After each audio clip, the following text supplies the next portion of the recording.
ഇന്നത്തെ ദിവസം അഗ്നിയില്ലാത്തത് കൊണ്ട് മിത്രയ്ക്ക് നല്ല സമാധാനമായിരുന്നു. എങ്ങനെ പോയാലും മിത്രയെ കുറ്റപ്പെടുത്താൻ കാത്തു നിന്നവർക്ക് അഗ്നിയുടെ ആബ്സെന്റ് ഒരു നിരാശയായി തോന്നി.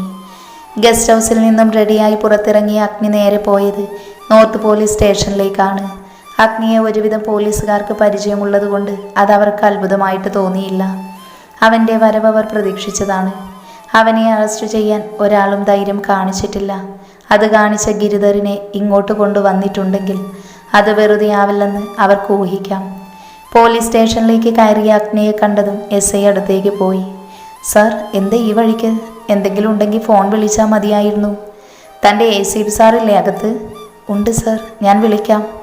വേണ്ട, അങ്ങോട്ട് പോയി കാണാനാണ് ഞാൻ വന്നത്. കാണട്ടെ. അഗ്നി ACPയുടെ മുറിക്കതക് തുറന്ന് അകത്തേക്ക് കയറി. അഗ്നി വന്നതുപോലും അറിയാതെ ജോലിയിൽ മുഴുകിയിരിക്കുകയായിരുന്നു ഗിരിധർ. സാറ് തിരക്കിലാണോ? ശബ്ദം കേട്ട് തിരിഞ്ഞു നോക്കിയ ഗിരി കാണുന്നത് അഗ്നിയെയാണ്. ഇതാരാ, അഗ്നി സാറോ? ഞാൻ ഇന്നലെ തന്നെ പ്രതീക്ഷിച്ചു. വൈകിയല്ലോ, എന്തു പറ്റി? കുറച്ച് തിരക്കിലായി പോയി, അതാ. പിന്നെ ഇന്നത്തെ തിരക്കെല്ലാം ഞാൻ സാറിന് വേണ്ടി മാറ്റിവെച്ചതാ, ഒന്ന് കാണാനേ. അതെ, എനിക്കും അഗ്നി സാറിനെ കാണാൻ കൊതിയായിരിക്കുമായിരുന്നു. അതുകൊണ്ടാണല്ലോ സാറിനെ ഇങ്ങോട്ട് വരുത്തിയത്. ഓ, സാറ് മനസ്സിലാക്കി കളഞ്ഞു. അഗ്നി സാറിൻ്റെ പിടിപാടി അറിയാതിരിക്കുവോ? സാറ് പുച്ഛിച്ചതാണെങ്കിലും എനിക്കത് ഇഷ്ടമായി. സാറ് കുറച്ചു കാലം ഇവിടെ തന്നെ നിൽക്ക്, നമുക്ക് നേർക്ക് കാണണം. അതെ സർ, ഞാനും കാണാനാണ് വന്നത്. അഗ്നിദേവിന് നേരെ ശബ്ദമുയർത്തിയവർ ആരും നേരെ നിന്നിട്ടില്ല. നീ എന്നെ പോലീസ് സ്റ്റേഷൻ്റെ പടി കടത്തിയവനാ, നമുക്ക് കാണണം. അത് പറഞ്ഞ് അഗ്നി തിരിഞ്ഞു നടന്നു. ഓഫീസിൽ നിന്ന് ഫ്ലാറ്റിലെത്തിയ മിത്ര സമാധാനത്തോടെ ബെഡിലേക്കിരുന്നു. മിത്ര, എന്താ മീര? എടി, അയാൾ വന്നിട്ടുണ്ട് നിന്നെ കാണാൻ. നീ പോയില്ലെങ്കിൽ ഇങ്ങോട്ട് കയറി വന്ന് പ്രശ്നമാക്കുമെന്നാണ് പറയുന്നത്. ഞാൻ വരാം. മിത്ര എണീറ്റ് ഡോറിനടുത്തേക്ക് നടന്നു. മിത്ര ഒരുവിധം എഴുന്നേറ്റ് ഡോറിനടുത്തേക്ക് പോയതും മുന്നിൽ നിൽക്കുന്ന ആളെ കണ്ട് അവളുടെ സകല നിയന്ത്രണവും പോയി. നിങ്ങളോട് ഞാൻ പറഞ്ഞിരുന്നതല്ലേ ഇങ്ങോട്ട് വരരുതെന്ന്. ക്യാഷ് ഞാൻ അയച്ചു തരാം. അങ്ങനെ പറഞ്ഞാൽ എങ്ങനെയോ മിത്ര ശരിയാവുക? ഞാനല്ലാതെ ആരാ എൻ്റെ മിത്രയെ കാണാൻ വരിക? അയാളോട് സംസാരിക്കാൻ അവൾക്ക് തീരെ താല്പര്യമില്ലായിരുന്നു. ഇപ്പോൾ ഇവിടെ നിന്ന് പോ, നമുക്ക് പിന്നെ സംസാരിക്കാം. മിത്ര, നീ എന്തിനാ ഇവിടെ വന്ന് താമസിക്കുന്നത്? വീട്ടിൽ ചേച്ചിയുണ്ടല്ലോ. നിനക്ക് എന്താവശ്യമുണ്ടെങ്കിലും അടുത്ത് ഞാനില്ലേ. നീ നാളെ തന്നെ വീട്ടിൽ പോയി നിൽക്കണം. തറപ്പിച്ചുള്ള അയാളുടെ സംസാരം കേട്ടതും അവൾക്ക് അരോചകമായി തോന്നി. ഇല്ല, ഞാൻ എങ്ങോട്ടും പോകില്ല. നോക്ക് മിത്രേ, നിന്നെ ഞാൻ വെറുതെ വിടില്ല. എൻ്റെ അടുത്ത് നിന്ന് മാറാനാണ് നിന്റെ തീരുമാനമെങ്കിൽ ആദ്യം നിന്റെ കുഞ്ഞിനെ ആയിരിക്കും ഞാൻ ഇല്ലാതാക്കുന്നത്. എന്നോടിവിടെ താമസിക്കണ്ട എന്നൊക്കെ പറയാൻ നിങ്ങളാരാ? നിങ്ങളെ വിവാഹം കഴിക്കാമെന്ന് ഞാൻ ആരോടും പറഞ്ഞിട്ടില്ല. പിന്നെ എൻ്റെ കുഞ്ഞിനെ താനല്ല ആരും ഒന്നും ചെയ്യില്ല. പെട്ടെന്ന് ദിനേശൻ മുന്നോട്ട് വന്ന് അവളുടെ കയ്യിൽ കയറി പിടിച്ചു. നീ എനിക്കുള്ളതാണെന്ന് പറഞ്ഞത് എൻ്റെ ചേച്ചിയാണ്. നിന്നെ കാണിച്ചെന്നെ കുറേ ആശിപ്പിച്ചതാ. അതിൻ്റെ പേരിൽ എൻ്റെ ക്യാഷ് കുറേ പറ്റിയതല്ലേ രണ്ടാളും. എനിക്ക് നിന്നെ വേണം. പെട്ടെന്ന് മീര അയാളുടെ കയ്യിൽ പിടിച്ച മിത്രയെ മാറ്റി. തനിക്ക് നാണോ ഇല്ലേ? അവൾ മറ്റൊരാളുടെ കുഞ്ഞിൻ്റെ അമ്മയാണ്. ആ തന്തയില്ലാത്ത കൊച്ചിന് ഞാൻ തന്തയായിക്കോളാം എന്നല്ലേ പറയുന്നത്? അതിവൾക്ക് സമ്മതിച്ചാൽ എന്താ? നാളെ തന്നെ നീ വീട്ടിലേക്ക് പോവണം. ഇത് തൻ്റെ വീടല്ല, ഞങ്ങളുടെ കമ്പനി ഫ്ലാറ്റാണ്. പെട്ടെന്ന് ഇവിടെ നിന്ന് പുറത്തേക്ക് പോവണം, ഇല്ലെങ്കിൽ പോലീസിനെ വിളിക്കും. തൊട്ടടുത്ത ഫ്ലാറ്റിൽ നിന്ന് ഒരാൾ പുറത്തേക്ക് വന്ന് പറഞ്ഞു. പിന്നെയും ആളുകൾ കൂടിയതും ദിനേശന് പന്തിയല്ലെന്ന് തോന്നി. ഞാൻ പോകുക, 2 ദിവസത്തെ സമയം തരും. 3-ാമത്തെ ദിവസം നീ വീട്ടിൽ ഉണ്ടായിരിക്കണം, അല്ലെങ്കിൽ ഒരു വരവ് കൂടെ ഞാൻ വരും. മിത്രയെ നോക്കി അത് പറഞ്ഞ അയാൾ പുറത്തേക്ക് പോയി. ബഹളം കേട്ട് അടുത്ത ഫ്ലാറ്റിലുള്ളവരൊക്കെ പുറത്തേക്ക് വന്നു. ഇത്രയും കാലം ഇങ്ങനെ ഒരു പ്രശ്നം ഉണ്ടായിട്ടില്ല, ഇപ്പം അതുമായി. അതെങ്ങനെയാ? കണ്ടിടന്നിറങ്ങുന്നവരെയൊക്കെ വന്ന് താമസിക്കാൻ തുടങ്ങിയാലേ ഇങ്ങനെ തന്നെ സംഭവിക്കും. മറ്റുള്ളവരുടെ കുത്തുവാക്കുകൾ കേട്ടതും മീര അവളെ ഒന്നുകൂടെ ചേർത്ത് പിടിച്ചു. മിത്ര, നീ കയറി വാ. മീര മിത്രയെ വിളിച്ചകത്ത് കയറ്റി. മിത്രയ്ക്കാകെ നല്ല ക്ഷീണം തോന്നി. ഇതിങ്ങനെ വിട്ട് ശരിയാവില്ല, പോലീസിൽ കംപ്ലൈൻറ്റ് ചെയ്യണം, മീര മിത്രയോട് പറഞ്ഞു. ദിനേശൻ വരുമെന്ന് മിത്ര തീരെ പ്രതീക്ഷിച്ചിരുന്നില്ല. അയാളുടെ പെരുമാറ്റത്തിൽ വല്ലാത്ത മാറ്റം അവൾക്ക് തോന്നി. അതിനിടയിലാണ് മീര പോലീസ് സ്റ്റേഷനിൽ പോകുന്ന കാര്യം പറയുന്നത്. ഇനി പോലീസ് സ്റ്റേഷൻ കൂടി കയറി ഇറങ്ങാനുള്ളൂ, ബാക്കിയെല്ലാമായി. കയ്യിൽ കിട്ടിയ പത്രമെടുത്ത് നിലത്തേക്ക് എറിഞ്ഞുകൊണ്ട് മിത്ര അലറി. മിത്ര, എന്താ ഇത്? മീര അവളുടെ അടുത്തേക്ക് വന്നു. കണ്ണുകൾ നിറഞ്ഞു നിൽക്കുന്ന മിത്രയെയാണ് കണ്ടത്. എന്താ മിത്ര ഇത്? പിന്നെ എനിക്ക് എന്നെ തന്നെ നിയന്ത്രിക്കാൻ കഴിയുന്നില്ല. നോക്ക് മിത്ര, നിനക്ക് ഞാനില്ലേ? ആര് നിന്നെ തള്ളി പറഞ്ഞാലും ഞാൻ നിന്റെ കൂടെ നിൽക്കും. തന്നെ ചേർത്ത് മീര പറഞ്ഞ വാക്കുകൾ മിത്രയ്ക്ക് ഒരുപാട് സന്തോഷം തോന്നി. അമ്മ മരിച്ചതിനു ശേഷം ആരും തന്നെ ഇതുപോലെ ചേർത്ത് നിർത്തി ആശ്വസിപ്പിച്ചിട്ടില്ല. ചെല്ല്, പോയി മരുന്ന് കുടിക്ക്. നിനക്ക് നല്ല ക്ഷീണമുണ്ട്. ബാക്കി നാളെ സംസാരിക്കാം. മീര തന്നെ മരുന്ന് കൊടുത്ത് മിത്രയെ മുറിയിലാക്കി. കിടക്കുമ്പോഴും അവൾ അസ്വസ്ഥമായ മനസ്സോടെ മിത്ര കിടന്നു. അന്ന് രാത്രിയാണ് അഗ്നി വീട്ടിലേക്ക് വന്നത്. എന്താ അഗ്നി ഇത്? ഇന്നലെ നീ എവിടെയായിരുന്നു? വീട്ടിലേക്ക് വരണമെന്ന് നിനക്കറിയില്ലേ? മുന്നിൽ വന്നു നിന്ന് സുഭദ്രാമ അഗ്നിയോട് ചൂടായി. അവനതിനെ പുച്ഛിക്കുകയാണ് ചെയ്തത്. എനിക്ക് തോന്നുമ്പോൾ ഞാൻ വരും, പോകും. എന്നെ ആരും നിയന്ത്രിക്കാൻ വരണ്ട. അഗ്നി, നീ ആരോടാണ് സംസാരിക്കുന്നത്? അമ്മ, നിന്റെ അച്ചമ്മയാണ്. അങ്ങോട്ട് കയറി വന്നുകൊണ്ട് ഉമ പറഞ്ഞു. അച്ചമ്മ?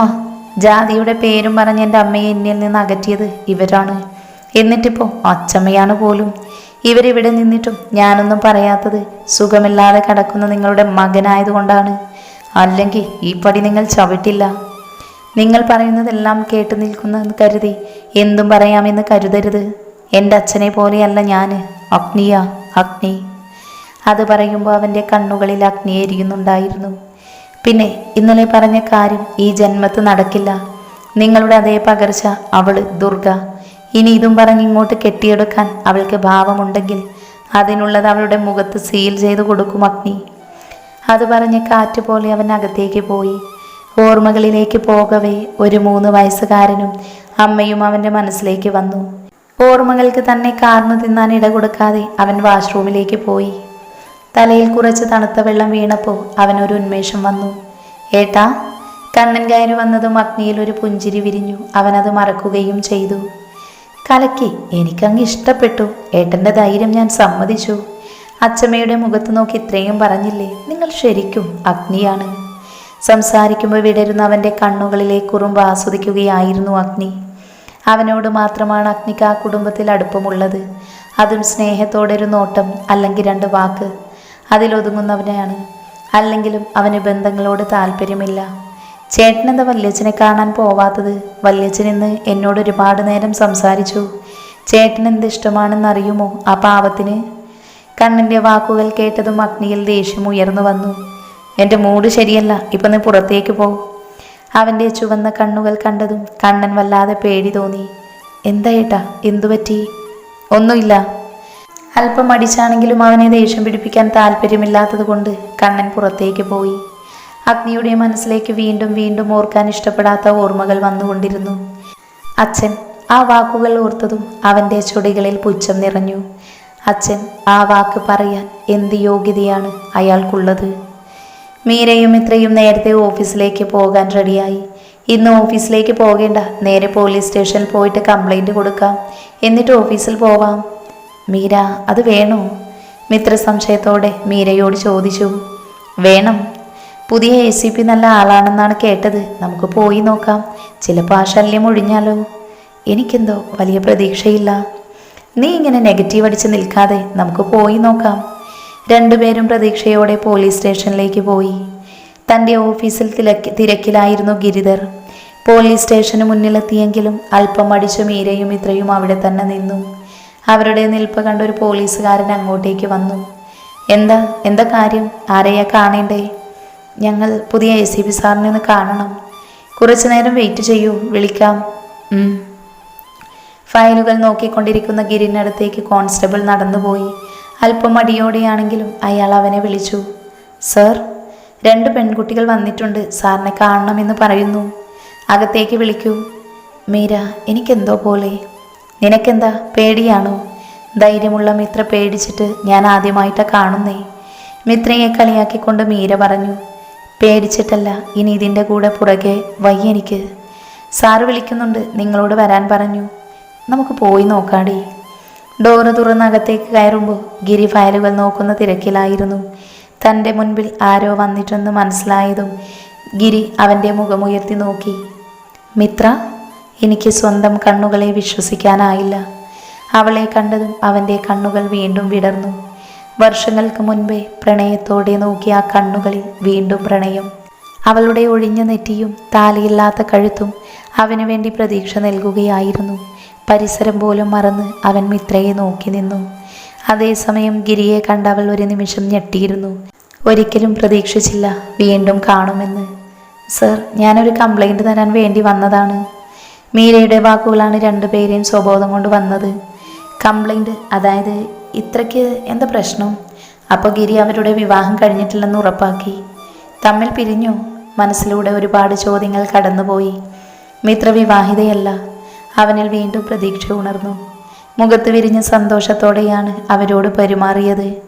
മിത്ര, എത്ര വർഷമാണ് നമ്മൾ വീണ്ടും കാണുന്നത്? എന്താ എന്നെ മറന്നുപോയോ? പതർച്ച മറിച്ചു വെച്ചവൾ പുഞ്ചിരിച്ചു. ഇരിക്കൂ. ഗിരിയുടെ മുന്നിലിട്ടിരുന്ന ചെയറിലേക്ക് മിത്രയും മീരയും ഇരുന്നു. മിത്ര, എന്താ കംപ്ലൈൻറ്റ്? അത് പിന്നെ മിത്ര പരുങ്ങുന്നത് കണ്ടതും ഗിരി തുടർന്നു. പേടിക്കണ്ട, മീര തുറന്നു പറഞ്ഞോളൂ. എൻ്റെ എല്ലാ സഹായവും നിങ്ങൾക്കുണ്ടാവും. അല്പമടിച്ചാണെങ്കിലും മിത്രയും ഗിരിയുടെ കാര്യങ്ങൾ സംസാരിച്ച് ഇനിയൊരു കുഴപ്പവും ഉണ്ടാവില്ല എന്ന് ഗിരി അവർക്ക് ഉറപ്പ് കൊടുത്തു. ദിനേശനെയും അവളുടെ കുടുംബ സാഹചര്യവും അവന് നേരത്തെ അറിയാമായിരുന്നു. ഗിരി ദിനേശന് കരുതി വെച്ചിരുന്നു. Thank you sir. എന്താ മിത്ര ഇത്? ഞാനിപ്പോഴും നിന്റെ പഴയ കൂട്ടുകാരൻ തന്നെയാണ്. നമുക്കിടയിൽ ഒരു സോറിയൊന്നും വേണ്ട. മറുപടി മൂളിലും പുഞ്ചിരിയിലും ഒതുക്കി. ഞാൻ പോട്ടെ, ഓഫീസിൽ പോവണം, സമയമായി. എവിടെയാ വർക്ക് ചെയ്യുന്നേ? AM company. ഇത് അഗ്നിദേവിൻ്റെ കമ്പനിയല്ലേ? അല്പം സംശയത്തോടെയാണ് ഗിരി അത് ചോദിച്ചത്. ഞങ്ങൾ പോകട്ടെ, സമയം ഒരുപാടായി. അഗ്നിയുടെ ഓഫീസിലാണ് മിത്ര ജോലി ചെയ്യുന്നത് എന്നറിഞ്ഞതും ഗിരിക്കെന്തോ പോലെ തോന്നി. ശരി, സമയമായെങ്കിൽ നിങ്ങൾ ഇറങ്ങിക്കോളൂ, വീണ്ടും കാണാം. മിത്രയുടെ ഫോൺ നമ്പർ ഒന്ന് തരണം, ആവശ്യം വരും. ഗിരിക്ക് ഫോൺ നമ്പർ കൊടുത്ത് അവർ ഇറങ്ങി. മിത്ര പോകുന്നത് പുഞ്ചിരിയോടെ ഗിരി നോക്കി നിന്നു. വീണ്ടും എന്നെ നിന്റെ മുൻപിൽ വിധി എത്തിക്കണമെങ്കിൽ എനിക്ക് നിന്നെ തന്നെയാണ് വിധി കരുതി വച്ചിരിക്കുന്നത്. നിന്റെ ജീവിതത്തിൽ നീ പ്രണയിച്ച ആളില്ലെങ്കിൽ അവിടെ ഇനി എനിക്ക് മാത്രമാണ് സ്ഥാനം. അവൻ്റെ ചൊടികളിൽ ആ സമയം പ്രണയത്തിൻ്റെ പുഞ്ചിരി വിരിഞ്ഞു. ഹൃദയത്തിൽ അവളും മിത്ര. ഓഫീസിലേക്ക് നടക്കുകയാണ് മിത്ര. മീര അവളോട് എന്തൊക്കെയോ സംസാരിക്കുന്നുണ്ട്. അവളുടെ ചിന്തകൾ അപ്പോഴും അവനായിരുന്നു. ഗിരിധർ. ACP സാറിന് നിന്നെ നേരത്തെ അറിയാമായിരുന്നു അല്ലേ? മീര അത് ചോദിച്ചതും മിത്രയൊന്ന് മൂളി. എനിക്ക് തോന്നി. എന്തായാലും വെറും പരിചയം മാത്രമല്ല. നമുക്ക് പോകാം, സമയം ഒരുപാടായി.